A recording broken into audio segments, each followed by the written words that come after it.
Let me introduce my three panelists, and then we will get started. So first of all, let me welcome Brian Fitzgerald, who is the CEO of the Business Higher Education Forum, or BHEF. He gave a wonderful talk in one of the previous sessions that I'm sure we will refer back to. Thank you, Brian, for joining us. Yeah, I'm going to do the slides all over again. Okay. Thankfully, I asked him to take the podium and the connections away, so no slides.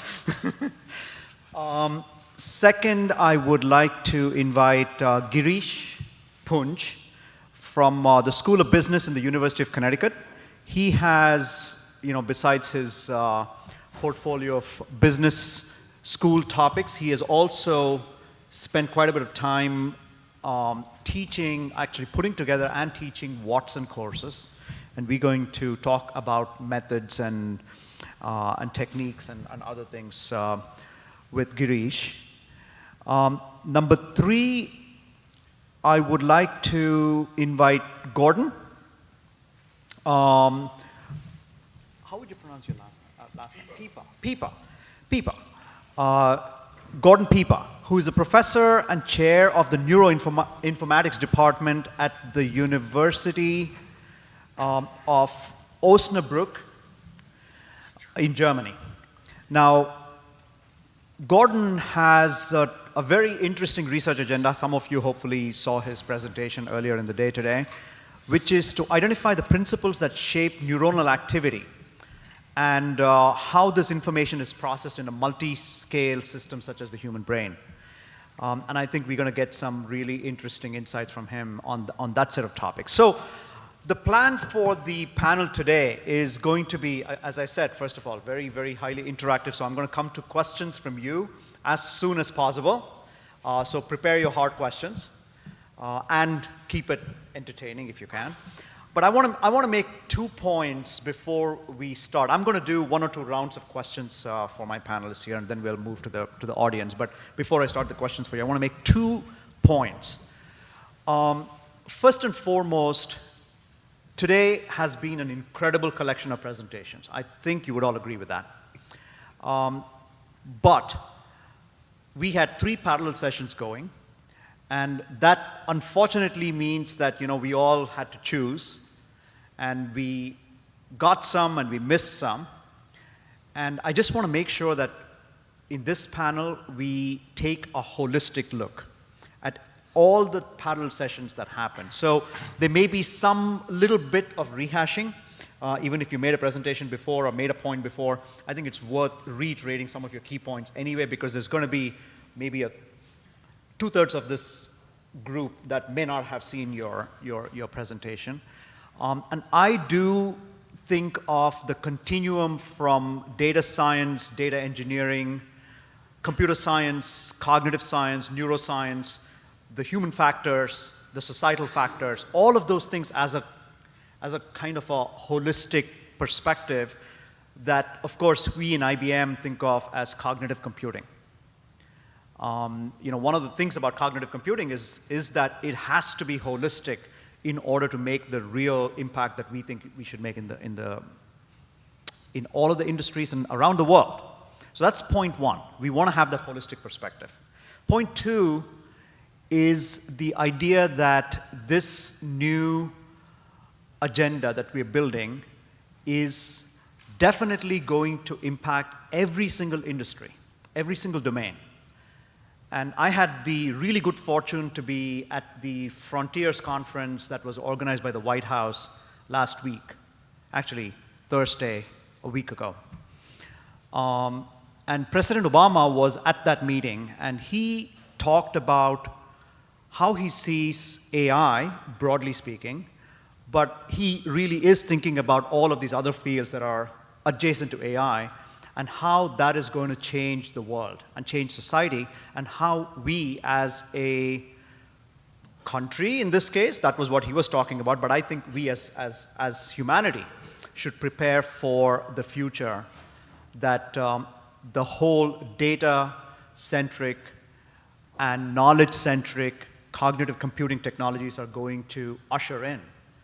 And I do want to consider the full spectrum of industries in this conversation. So with those 2 points, I would like to start with Brian.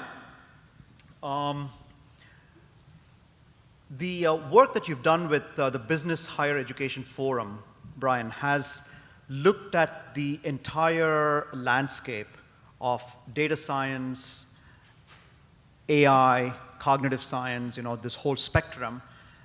And I would like to know, just for the benefit of this group here, what have you found in terms of the job categories and the demand for those job categories that are likely to emerge in the next several years across all industries? And in particular, people do worry about the transformation of jobs and the skills that it's going to take. So it's not just going to be, new skills required, but some jobs are obviously going to become obsolete, some jobs are going to be redefined, and other jobs are going to be created. So give us a sense of what is the whole landscape of skills and jobs that are likely to be available in this space. In 30 words or less? Yes. Okay. So I'll handle a part of that, but one of the points that I made in my, first of all, how many of you were unfortunate enough to have heard my presentation? Okay, good, not many of you. So one of the points I made is that data is transforming virtually every organization of every type within our economy and across the world. Data is transforming organizations into data and analytics intensive enterprises requiring new types of professionals.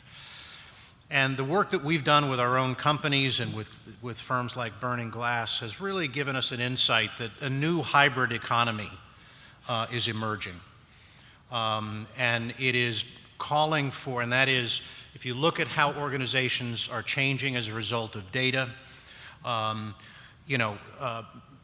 heavy machinery operators like John Deere and Caterpillar have been transformed into service companies.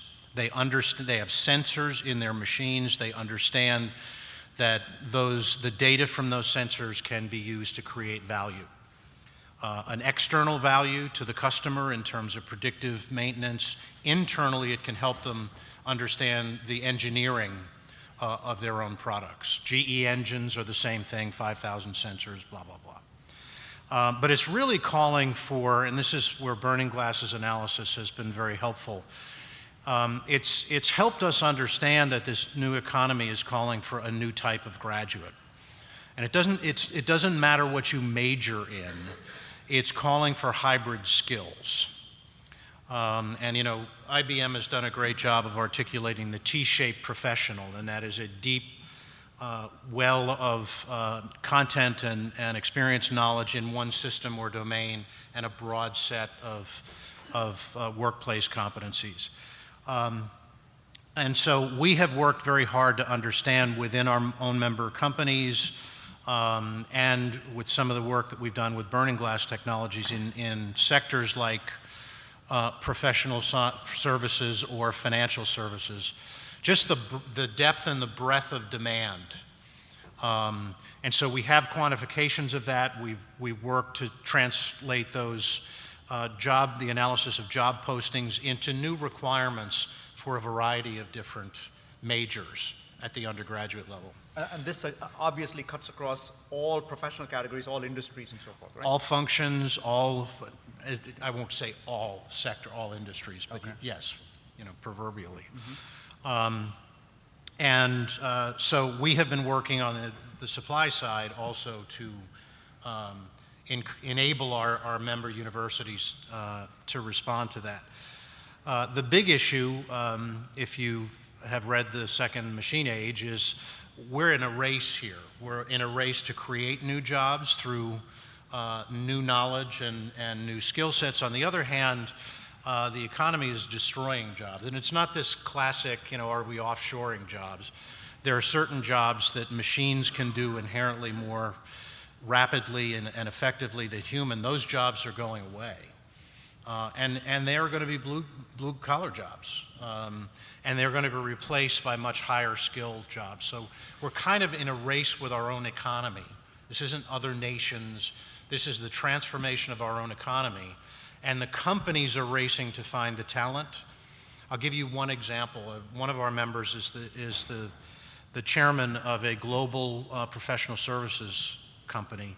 And he was with one of his CEOs who said, I am never, and this was not a marketing company. This is a Fortune 500 company. He said, I am never hiring another marketing person again. I am only hiring data scientists. And so there's a reality of how data science, AI, and cognitive computing are transforming even disciplines. Behavioral economics is a good example. The advent of social and mobile and analytics and AI have pushed behavioral economics to the forefront when previously it had been sort of a fringe and a theoretical subspecialty. So rapid change in the economy across all sectors, across many functions within the company, and higher ed is really struggling to keep up. Thank you very much. You did very well in summarizing that in a couple of minutes.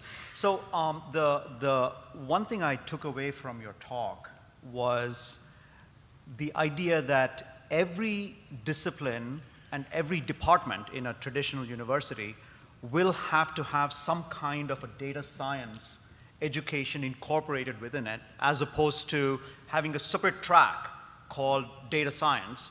And a few people hear about it maybe in their junior or senior year in their undergraduate education, but instead, start from the base and incorporate a thread in every profession. I thought that was a very important insight that we'll come back to. Let me actually go all the way over to Girish next. And Girish, you've been doing courses in cognitive computing systems, and you've been designing curricula for teaching not only technical people, but business majors and other kinds of majors who are coming from other disciplines. So tell us a little bit about how you incorporate data and cognitive science into these sort of domain-focused programs, and tell us what you think will help us address the kind of demand that Brian just talked about. So I'm glad that I'm not sitting next to Brian, because I would have reached out for his neck. I'm a professor of marketing at the University of Connecticut. And so my job is to see that our students, marketing students, rise to the position of chief marketing officers in companies, and then eventually use that to become CEOs. So I have a very different view of the world, but I'm in a business school. But back to Guru, your question is that a marketing person, and here I agree with Brian, a marketing person is not going to have the kind of data skills that are needed, or data science skills that are needed for the evolving world. So the question is, what do you do about that? One option is to teach them that. And the other is to just sort of accept that it's not going to be possible to teach them that. So for instance, I've been going across the three discussions we've had today, the three rooms, and what I hear in one room, my colleagues, my academic colleagues, talking about the central limit theorem, talking about probability density functions, and other kinds of statistical methodologies. And then I go to the other room, and what I hear is business value, marketing value, what is the use case. So I think what is likely to happen, this is my vision of the future, and I try and incorporate that vision in my classes, is just accept student skills the way they are, and think of how they would function in the business world. In the business world, they would probably be working in teams.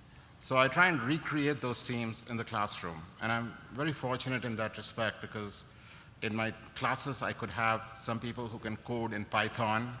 I have people who cannot even do Excel, forget about Python.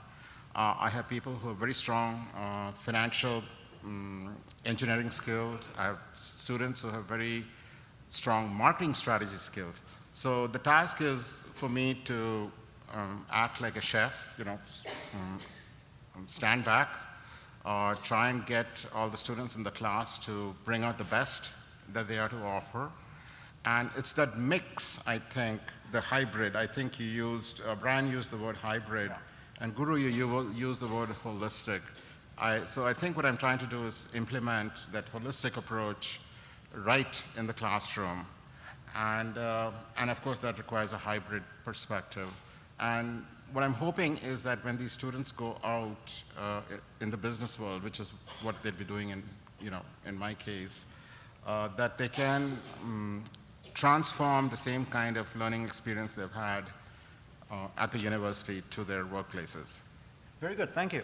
Actually, this idea of team-based, work as well as team-based education, I think is going to be pretty central in this new world that we're building as well. So I want to kind of pick up on that point and go to you, Gordon, and talk a little bit about the interdisciplinary aspects of this whole field, right? I mean, you sit at the intersection of computer science, neuroscience, cognitive science, which traditionally from an academic perspective come from very different pedigrees.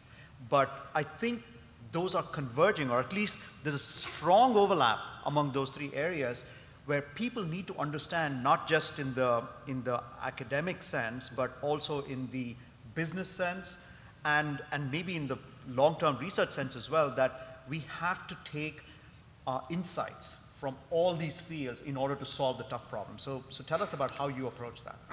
So we're running this cognitive science program in Osnabrück since 15 years, and we have like 30% students that are interested in psychology. If they come, 30% that really want to do real hardcore data science, and like 30% want to be like computer scientists. So that, might think that this is impossible to bring them together.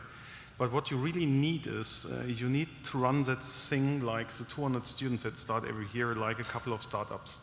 So you need to integrate them in groups. You need to make them realize that they have like a mission that they want to solve together. And then what is going to happen is the students hook up to teams, and they will actually teach the other students as well. So you always have a student that is good in computer science. You have a student that is good in psychology. And then they form teams, and we have very intensive group learning situations where they sit for hours and explain the stuff to themselves or to the group. And I think that is a trick. You need to engage them into this spirit of we need to work together, and then over the course of 3 years, they learn to understand the language of the others, and they learn to understand also the topics, because at the end of the day, they have to pass all the courses, right? So they know there is pressure to understand that. Nevertheless, at all times, they have like a really good peer group that actually supports them. But I think the biggest challenge really is that we as teachers also have to change. I mean, we heard that already. It's not that much anymore that I can essentially dictate what actually my students have to learn, If I have a group of students and they have a certain profile, and we decide to do a certain thing, then it's essentially me who has to adapt to the group of students. So that means I have like every semester new courses with a very different type of teaching, with a very different type of material that we teach. And that is of course extremely demanding, requires a lot of flexibility, but that is really the key to work with the people, the students as they are. And I think that is also at the end of the day the success, right? So we as teachers are more like a scientific advisory board, if you want, that helps the group identify the important thing, and we're not the manager that tells them what they have to do. Very good. Okay, thanks. So I'm going to do one more round of quick questions, but now that you have a background, so think about the questions that you would like to ask them, okay? So the quick questions for you. Who else can I insult? Well, don't point that way. Anybody on the stage is okay. So I think we also have seen a complete change in the modalities of education in recent years, right? We have the MOOCs and the MUDs and all of these other things.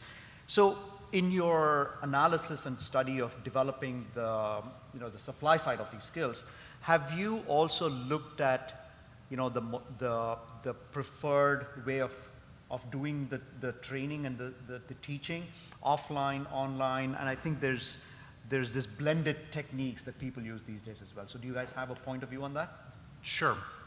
So we've talked a lot with our business members, and for those of you who weren't in the previous session, our previous session, we have a national higher ed and workforce initiative. We have identified fields like cybersecurity and data science and analytics and social mobile technologies, et cetera. And we've paired our members, business and academic members, to collaborate. And we've allowed them to pick the models, the credentials. We've worked with them on mapping competencies into curricula, et cetera. And we've actually, through our New York City Data Science Task Force, created a data science competency map for the enabled, not the data scientist. And so it's been kind of a natural experiment. First, on the one hand, are our members willing to put that kind of energy and commitment and cash, frankly, into creating these new programs, and what have they created? We focus them on undergraduate education. That's the only not exclusively, but primarily. So what they have created are not necessarily traditional or non-traditional students, but largely traditional, immersive undergraduate or graduate experiences. So this is in person? This is in person. Okay. So for example, Northrop Grumman and University of Maryland College Park, now this happens to be on the cybersecurity side, but we see these kind of as flip sides of the same coin, data science and security. Yeah, that makes sense. Yeah. They created the country's first undergraduate cybersecurity honors program, where it's actually a residential program. These students live together in the dormitory. Northrop put a cutting-edge cyber lab in there. They have mentors, they have internship opportunity, so it is a complete immersive experience. Not every partnership did that, and in fact, Northrop has come back and funded an interdisciplinary cyber minor for students from across the entire university. So it's interesting that with all of the hype about, now that's not to say every experience is in groups, and so they have the cyber lab and they've got to work in teams, and it's up on the Northrop global network. Northrop is, and Raytheon and others are providing the problems they're working. But now we are dealing with mostly research universities. Okay. So that's a discriminator. Yep. And their model is very, very traditional. Yeah.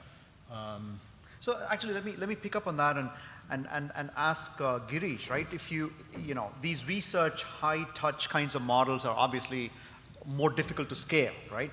But if you want to get to large numbers of students who can be, skilled at some level in the spectrum of data sciences, how do you see the methods or the tools, the techniques that you use to scale this out? That is a challenge, as we spoke about privately before this session. And so the scalability, this cannot really be called scalability because it's more of a scope issue. So I am more focused on having the students diversify broadly into different kinds of skills. For instance, neuroeconomics or embodied cognition. Now, these things are not typically talked about in a business school. And so it's more, my focus is more on diversification at the moment. Now, as far as scalability, but I can speak to that because we have some aspects of scalability. We are a 5-campus university, so we do have quite a few hybrid courses, a good mix of online and in-person. And we have also considered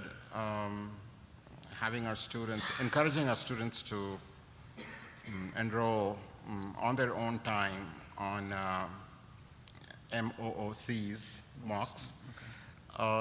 So we are using a variety of methods I would say that some of the techniques, some of the tools being provided, and I particularly have Watson Analytics in mind, these are highly scalable, although we haven't done that. I can see that being done easily given the skill level required, given the support provided by IBM, given the documentation that's available, given the business use cases. So there is an enormous amount of resources for an institution who wishes to go the numbers way to do that.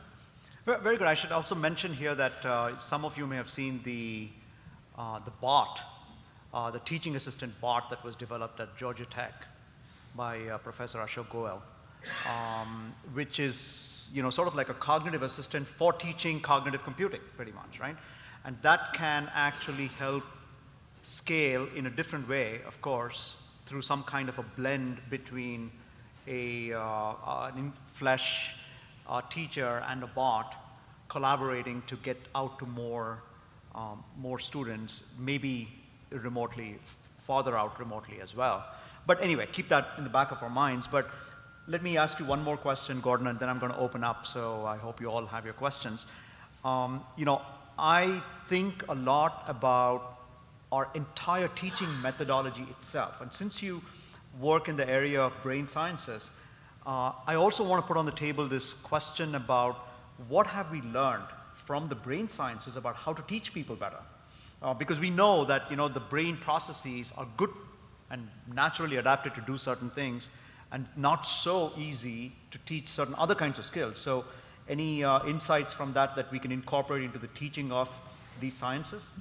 Okay, so I can answer to that from 2 points of view. First, it's just a very practical point of view.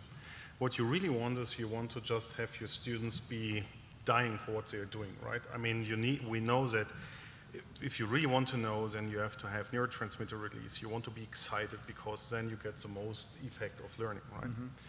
So, but I mean, that's clear to all of us, right? If you're excited about something, then actually this works much better that you learn. So for that, we don't need neuroscience.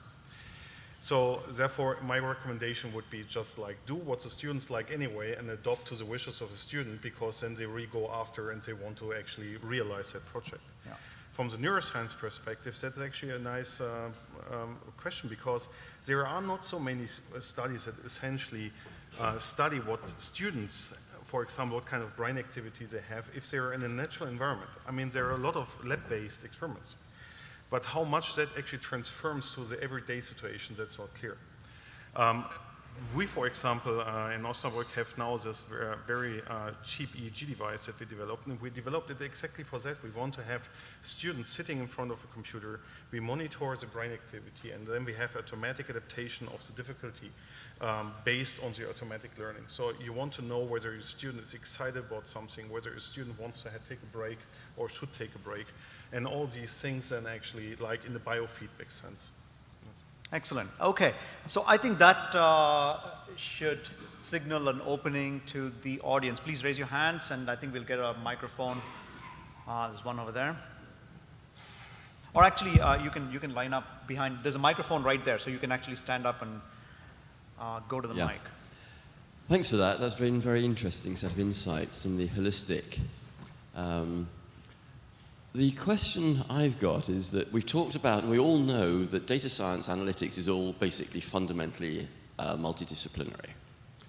But many of us are from universities, and university organizations and so on are really quite resistant at times. It does not fit in, because you're reaching across between multiple deans of colleges, faculties, whatever.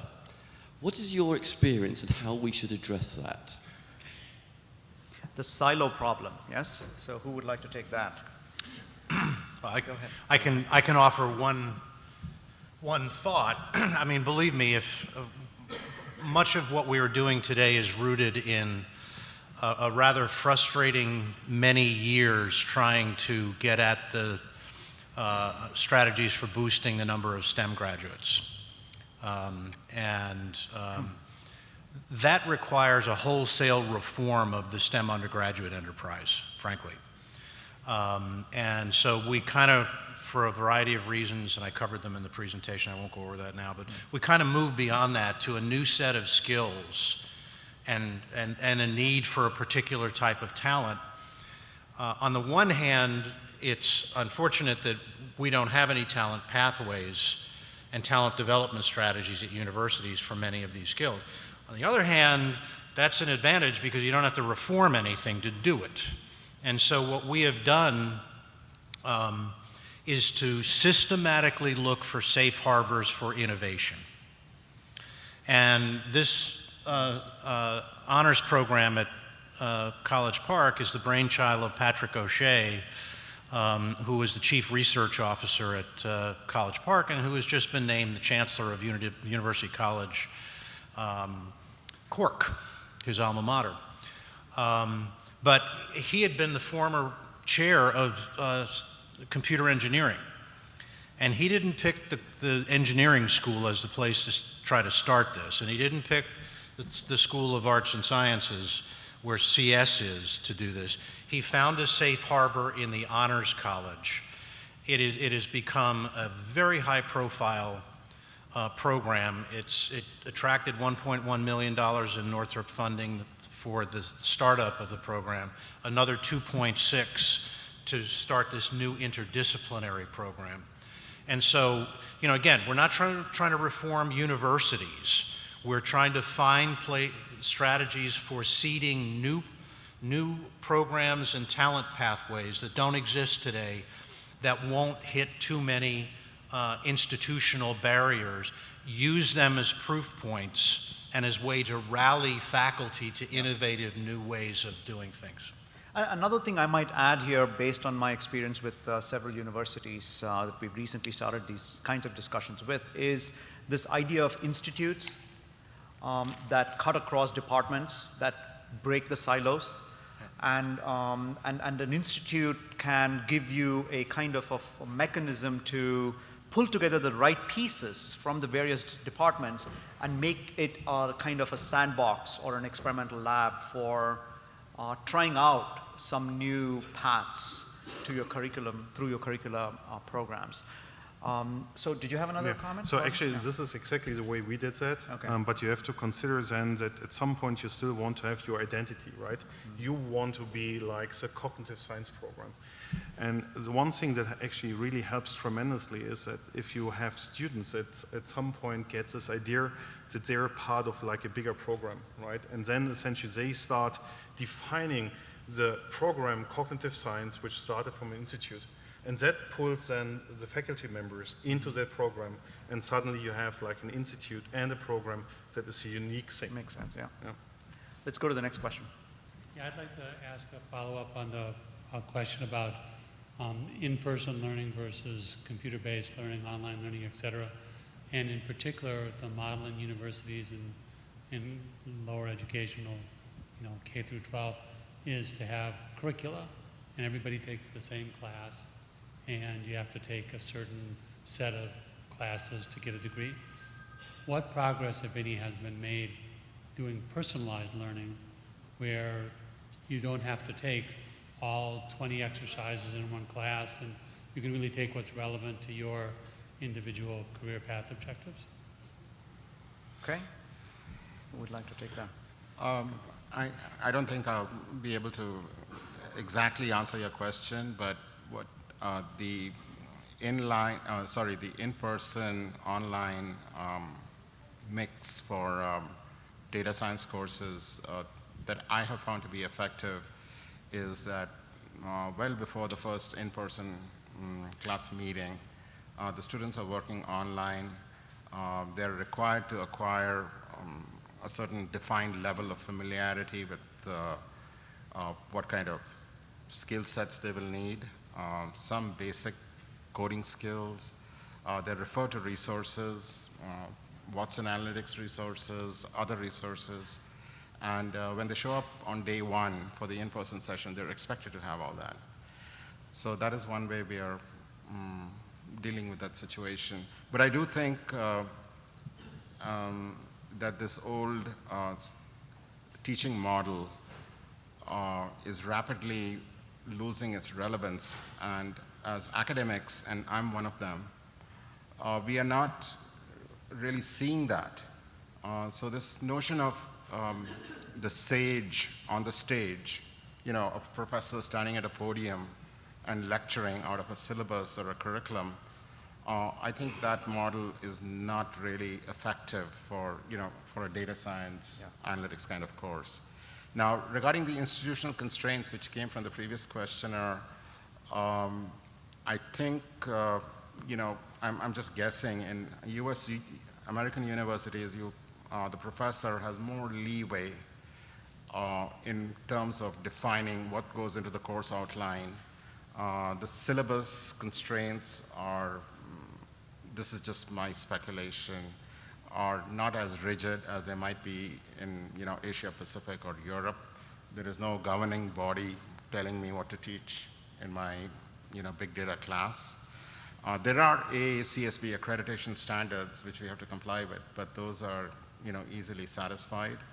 So what I can do internally in my class is overcome some of the institutional barriers. Okay, so if my department is not on talking terms with the computer science department because of egos or whatever reason, faculty egos, I can overcome that barrier by having computer science students in my class and mixing with business students.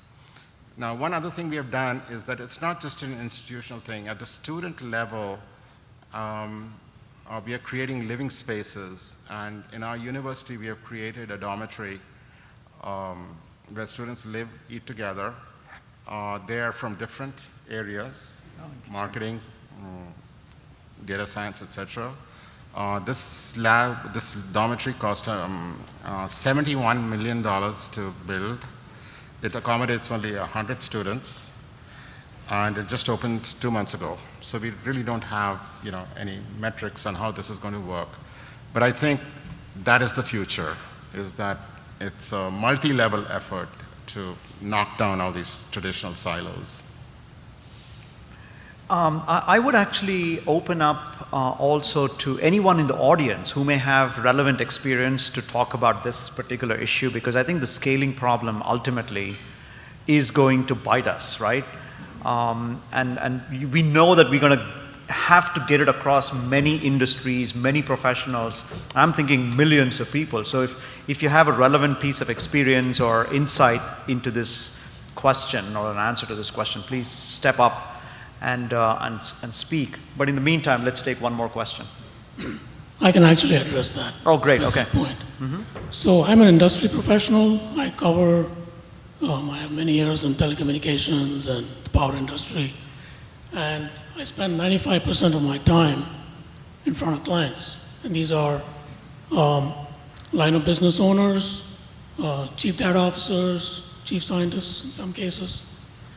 And what I'm experiencing in my dealings with these people is a tremendous amount of uncertainty with regard to the fact that they have a top line revenue goal, and which they have to maintain. They have bottom line costs that they have to address. And in this mix, they have this incredible uncertainty that they have to deal with when it comes to big data, when it comes to cognitive analytics. And to be quite honest, today's conversations were a real eye-opener to me, because I'm seeing what academia is doing with undergraduate and graduate students. What is academia doing to address training these line of business executives and senior executives in companies to address this uncertainty? Excellent question. Yeah, thank you. Who would like to take it?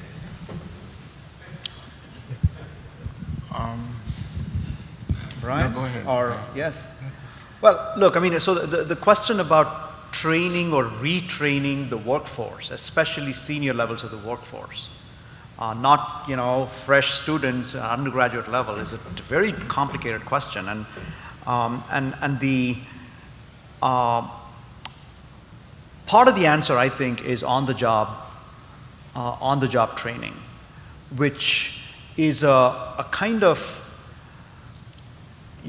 tool-based and process-based education that happens in companies, definitely in companies like IBM.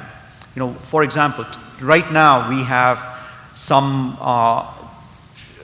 programs for training people how to use a tool internally, which is a sales tool. So we have a sales force of a few tens of thousands of professionals.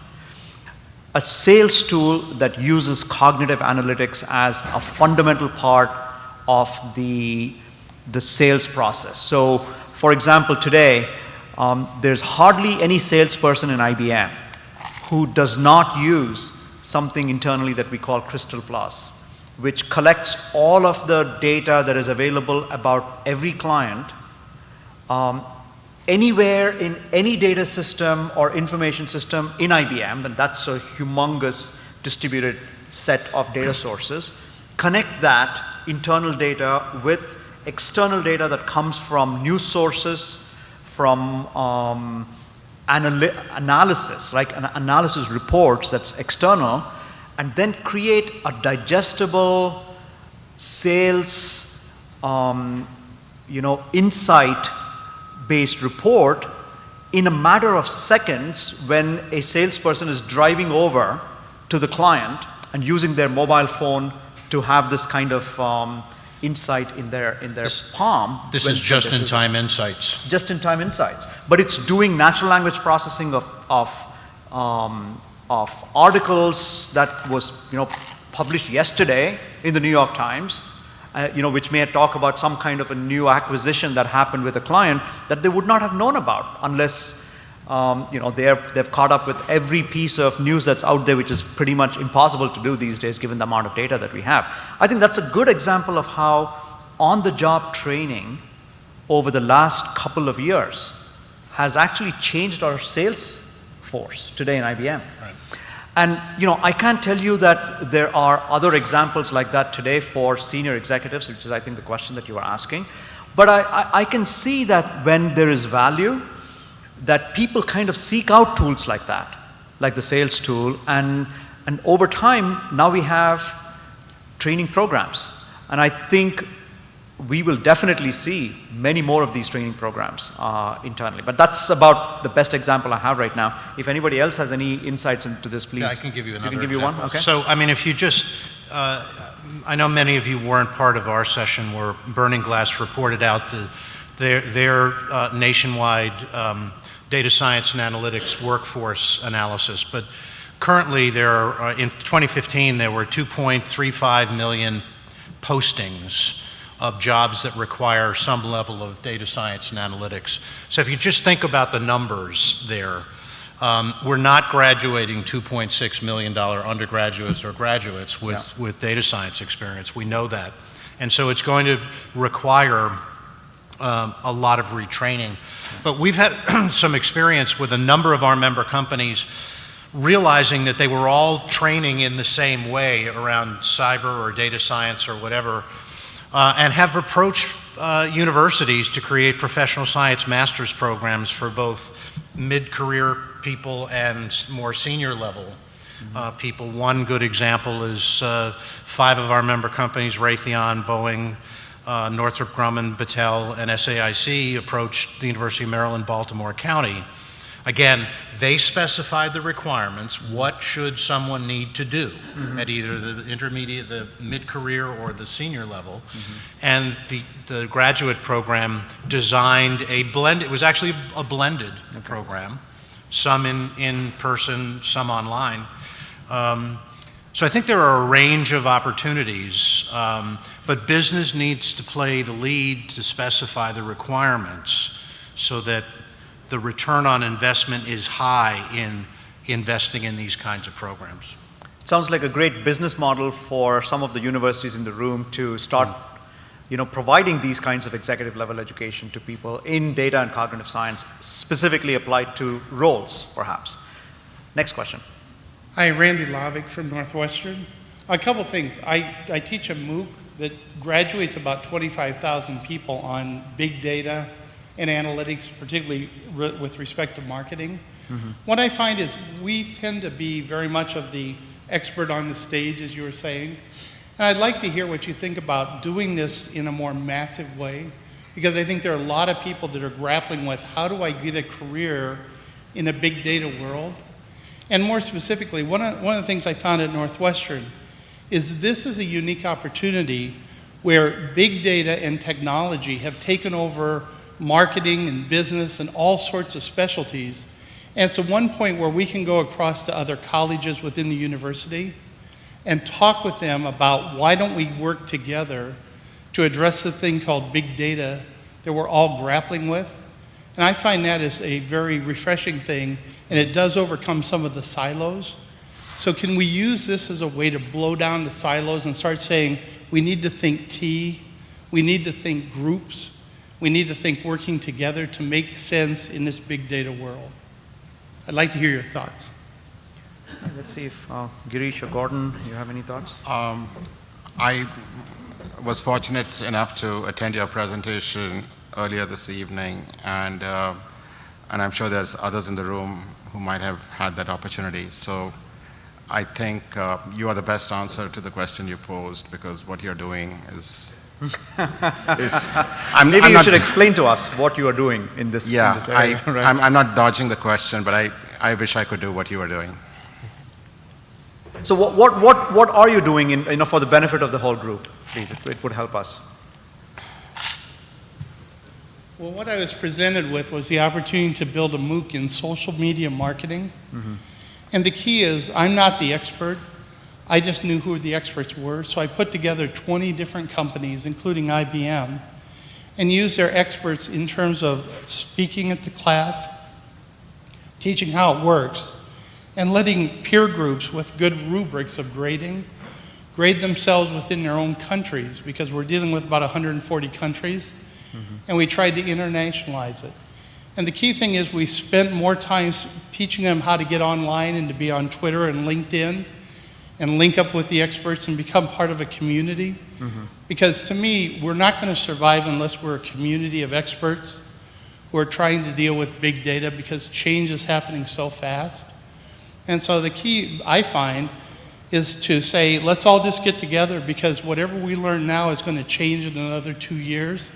So let's link up with the experts and learn from them, yeah, and maintain our networks. So it sounds like a kind of a crowdsourcing approach for the other end of the teaching, right? Life is crowdsourcing. Yeah, exactly. So next. Can I just add something? Sure. Yeah, and I think so we were talking about achieving scale before. Yeah. And so I think there is an opportunity by breaking down silos to reach more students. So rather than thinking about the traditional CS and CE silos for reaching our experts, one approach, and this is one that we're looking at and working very hard at with our members, is to expose more students across more disciplines to this. We were talking about, for example, the issue of ethics in data and data curation and data privacy. Well, who better to talk about ethics than philosophy? Mm-hmm. The philosophy department. Mm-hmm. But also I think there's an opportunity to scale, and you were talking about companies. Everybody needs these data, and our primary talent acquisition model right now is poaching. All of the companies are poaching talent from one another. And so the question becomes, can we work collaboratively to expand the talent pool if more companies are willing to partner with universities to develop these kind of talent pathways? And that's how I think and we're working with the Business Roundtable, yeah, the Aerospace Industries Association table, or organization, to bring more companies to the table in order to be able to expand these numbers of partnerships. Excellent. Okay, thank you. Next question, please. Oh, go ahead. I have a question about what you just mentioned, sort of the talent pipeline, getting people to fill those 2.6 million jobs that are being advertised yearly for this discipline. There are more online training programs, master's degrees, or whatever being developed now.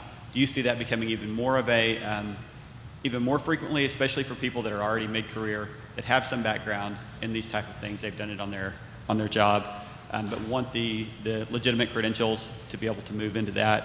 Also, as far as high school students and the STEM education, bringing them to the university ready to go to start this program, and then taking them to the next level. So basically those 2 points of the pipeline, what are being done to address that?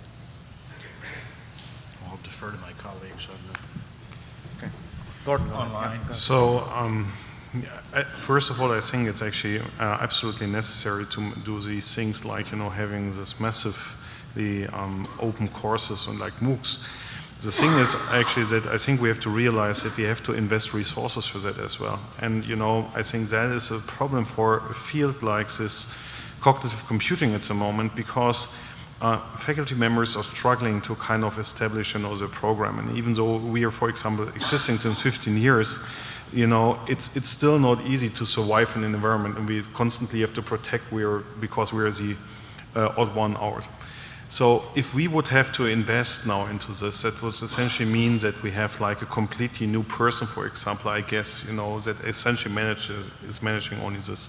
Nevertheless, I think it's absolutely important, and maybe that's also a good point where industry and universities should team up a little better, that universities are guided by the needs from industry, and that the tools then essentially also make sure that the resources are there to have like kind of like a branded, like massively parallel course on these things. So, and I think that, Sorry, I just wanted to add one thing here is about the high school graduates. What we are finding is that a lot of high school graduates who are in the Northeast, and this would apply to other parts of the country, probably more so in California, is that they already have some coding skills the day they walk into college. And so for us as academics, or I'm speaking to the academics, imagine teaching students, as freshmen, sophomores, or juniors who already know more coding and programming than you do. So that's a frightening prospect.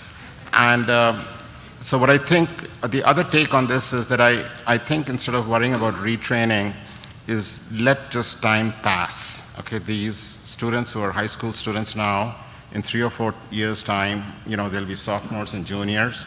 So let's just struggle it out for the next 3 or 4 years instead of talking about retraining. And those of you, many of you, at least the IBMers, are probably aware that there is a Watson Developer Conference in San Francisco. This is not an advertisement for it, but thank you, though. It's November 9th through November 11th, and I was going through the agenda, and I saw the speaker list, and this thing stunned me. It stunned me so much that I walked into my dean's office with a photo of the speaker list, and he was stunned. And he doesn't get stunned at things easily. So what we had was IBM fellow and chief technology officer, Robert High. His photo was there, he was speaking, and just next to him, there was a high school girl, Monica Wong, from an organization called Girls Who Code. And her professional photo, if you've seen Robert High, he wears his cowboy boots and he's informally dressed. But this girl, a high school girl, Monica Wong, I may not be having her name correct, she was holding her cat in her hands. So here, I thought that was a stunning visual of the chief technology officer of IBM Watson and this high school girl belonging to the organization Girls Who Code coming together at the same conference. That's a great example. Thank you. So listen, I'm told that there's some kind of a presidential event happening today, so I want to let you folks, especially those of you who are local or in other places, let you go before it's too long and too late, because there may be some traffic things. So I think we'll do two more. I think we can do 2 more quick questions, but please keep it short, both the questions and the answers. So my question, a liberal arts education some time ago was thought to be this thing that taught you how to think. And there's a lot of stuff that's creeping in here about universities working on skills and doing training, which seems to be not what universities are for. So the question is, how do we protect against something that prepares sort of people for the next 5 years, but then leaves them in a place where they're not equipped to handle things 15 years? As I suspect that most of us in this room are not doing those things for which our high school or college education prepared us. Anybody? I think the most important skill for any undergraduate is continuous learning. And as we talk to people within our member companies, they don't care what language, what coding language or just learn something and realize that you're going to be learning it today and you're going to be learning a new language in a year or 2 years or whatever. And frankly, I think that's, if we think about our colleges and universities, I think that's one thing that they do quite well. You can argue about whether they have contemporary skills, but they're really well trained in being self-taught and continuous learners. And that's what we're really going to need, because the pace of change is only going to increase. Agree with that? Okay, sir. Just speaking from the military side, we're very challenged on manpower training and educating our future, and it's always a challenge, it's always very disruptive, and it's even more disruptive with the technological change that's happening in the pace. And we're always challenged with the linear ability to learn, 4 years, 6 years, 8 years out to a PhD, and the exponential pace, or the converging exponentials of the technology. And should we start already looking and talking about the next step? Perhaps traditional education has got to go away, at least that merging. We have to start looking at, well, look what we've done with prosthetics. We've done tremendous things with prosthetics for limbs. You guys at IBM have done a tremendous job with things like the neuromorphic chip. Some of the very, very advanced stuff that is maturing very, very quickly. Is it possible we have to start looking at intellectual prosthetics in the nearer term if we're going to keep up with this pace? Otherwise, we will be eclipsed by the middle of the 2030s. We'll be completely eclipsed by machine intelligence. We're not going to understand it anymore. So I'm thinking, is there something we can do with this augmentation in the nearer term? Well, thank you very much for that question, because I'm going to take my privilege as the moderator to answer that question and actually step back. If you figure it out, I'll sign up for it. I'm happy to give it to you guys after a couple of comments here. So, I completely agree with you that fundamentally we have to think about cognitive augmenters. Just like in the previous industrial revolutions, we came up with tools that augment our physical abilities. We now have to come up with tools that augment our cognitive abilities. And that, I think, is not just a, let's teach data science type issue, but it is an issue of our fundamental strategy for how we build these cognitive systems, as we call it. And the idea of having intelligence augmentation or cognitive augmentation is fundamental to the idea of cognitive computing as we conceive it in IBM. And that's in stark contrast to the notion of artificial intelligence as it was envisioned 50, 60 years ago, as replicating everything that a human brain does. What we are trying to do is to really augment, meaning complement. Let's recognize what the human brain does really well. Things like common sense and value judgments and other kinds of empathy and all of the kinds of things that we are very good and have evolved over millions of years to be very good at. Let's have those be the fundamental functions that people do, and let's do the other things that machines are good at, which are things like statistical processing or large scale mathematics and pattern recognition, all of those other skills that we know machines can be really good at. Let's start building tools that take care of that part of our cognitive function. And we have to do this systematically, right? We have, I almost look at it as a kind of a business process analytics type of a thing, where you go through a professional area and you say, okay, if you're an accountant, or if you are a radiologist, or if you are a lawyer, what steps or tasks do you do that can in fact be augmented with a tool? And you do that systematic analysis and then start building those tools and implementing those tools that over time people will start to learn how to incorporate into their normal professional activities or personal activities.